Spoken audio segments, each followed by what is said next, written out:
Hello, it's Polish Pol VR, welcome to the channel. I hope you all alright and sound and playing some awesome PlayStation VR games. As always, currently I'm going through the Star Wars Squadrons and I'm loving it. But today I'm introducing new show. It's called PlayStation 5 VR Showcase. And in this show, as of now, I cannot do it weekly yet because there is not that many PS5 games confirmed that supports VR. But nevertheless, I'll be showcasing the games that gonna have either PlayStation 5 upgrade, which gonna get better graphics, not just, backwards compatibility, that's pretty much all of them gonna work, but I'm talking about proper PS5 upgrade, and also the games that gonna be released only on PlayStation 5 in virtual reality. The rules are simple, as always, the games have to be confirmed by the developer, and of course, in multiple episodes you can see same game, but there's always gonna be some new footage. So let's just jump into it, and we gonna start from the Swordsman. So this is a game that doing rounds a lot because a lot of people playing it. Also the developer doing those crazy updates all the time. So the game kind of stays in the news because it's always fresh. But also what they said, when PlayStation 5 releases, they planning to do the upgrade. Now keep in mind with all those upgrades what I'm talking about, probably the studios don't have PS5 development kits yet, they're gonna have to apply for them.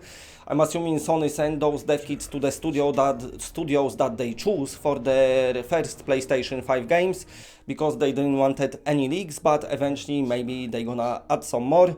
Once the PS5 is out, anyone can go and grab one. I don't know if they're gonna have to pay it. I know you have to have like weekly activation codes as well. I'm not sure how it works. I'm not the developer.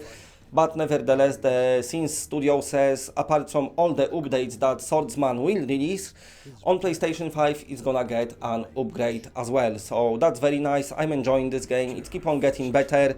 The players seems to like it. So yeah, let's just wait and see what they're gonna do.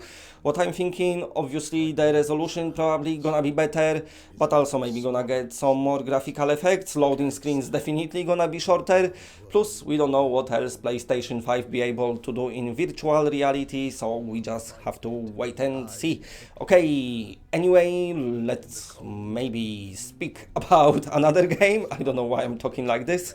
And this another game is Alvo, because the developer, even though the game is not out yet, it's probably gonna release after PlayStation 5 launch. I think the initial release for the beta was like November this year.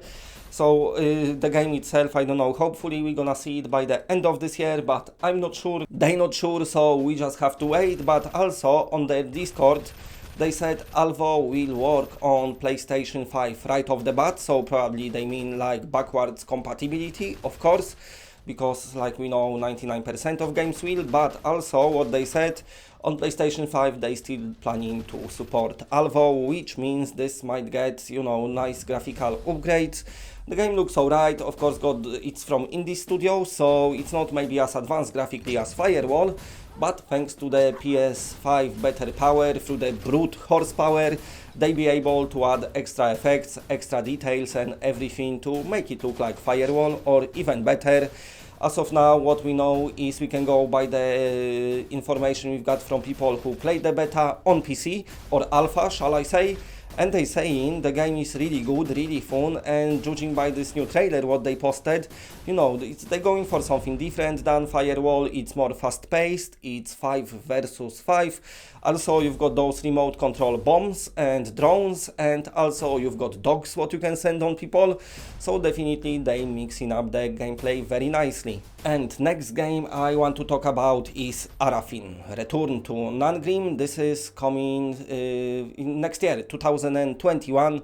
The developers announced it about 2 years ago and quietly been working on it. So this is planned for PC, Xbox and PlayStation, but on PC and PlayStation it will support virtual reality. Of course on Xbox it won't, because Xbox don't have VR headset. But also it will be out on PS4 and PS5, so on PS4 you're gonna get this VR mode, which is gonna be game probably with some reduced detail and stuff, adapted to VR. But on PlayStation 5 VR they're gonna add some improvement, so basically I think that's one of the first games with confirmed ray tracing in virtual reality, so that's what the developer is gonna add. And also I'm assuming PS5 VR version gonna be pretty much looking the same as the flat version, so you know it's gonna be much better and improved graphics.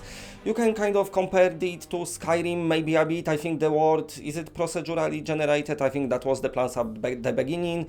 If that's the case, I don't know. The developers written a very nice and rich story to this game and rich world, so it's gonna have, if you like, story, maybe not driven, but story heavy, narration heavy games. You're probably gonna like that. Of course, if you like RPG games, then you're gonna like that. If you like Skyrim, then you're gonna love this, because it's gonna be like Skyrim, but properly adapted for virtual reality. So let's just wait and see. There is no exact release date, but we know it's gonna come at some point next year.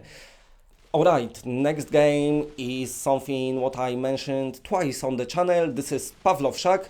So the developer said they want this game on PlayStation VR, but not just yet. It's gonna be on PS5, but even not yet so soon, because they have to wait for Sony to release brand new headset, and this is because they want new controllers to port Pavlov to PSVR. They cannot do it for move controllers, of course no thumbsticks, awkward button placement, probably not enough buttons for this game, and maybe it would take a lot off from the experience, and maybe it's something what the developers don't want to do. So they said once Sony releases PSVR 2, they're gonna port not Pavlov but Pavlov Shack, which is streamlined version of Pavlov that runs on Oculus Quest, but they're gonna make it much prettier and much better and give it to PSVR owners. Okay, next game I want to talk about is the Lo-Fi. This is the only confirmed game that is not coming to PS4, but is PlayStation 5 like exclusive. It's next gen exclusive virtual reality game. So this gonna happen. The developer said in past they maybe couldn't do it because of move controllers, but it seems like they found a workaround, so it still will support our old 10 years old moves, but only on PlayStation 5. So the graphics, what you're seeing on the PC, I'm assuming gonna look similar on PlayStation 5 VR. So like I said, also this is the only officially announced PlayStation 5 VR game as of now. As we know, we're still waiting of Sony to let us know something about their games, but they strangely don't want to talk about it because they saying yes, people gonna get confused if we tell them about PSVR. They don't buy PS5. They gonna be like, what we gonna do? Let's don't buy anything. I'm sure that's what Sony thinks. I don't know. I'm just the dude who makes YouTube videos. I'm assuming they probably know better. But also there's 6+ millions of PSVR owners who waiting for some sort of information, and the communication was terrible. So maybe just say something to us, give us some idea. I report on everything, and I know that they're gonna support PSVR, but a lot of owners don't know that because Sony didn't communicated this well enough. I know they said it in interviews and stuff, but not everyone watches YouTube, not everyone bothers even about reading internet. There's just gamers who like to buy a game from store and playing without getting involved in any other stuff surrounding it. So maybe some information from Sony would be nice. Okay, anyway, if you like what you're seeing, then please press a like because it does help the channel a lot. And if you're new to the channel and are not subscribed, then subscribe. It's always better when it's more of us. And that's it, bye.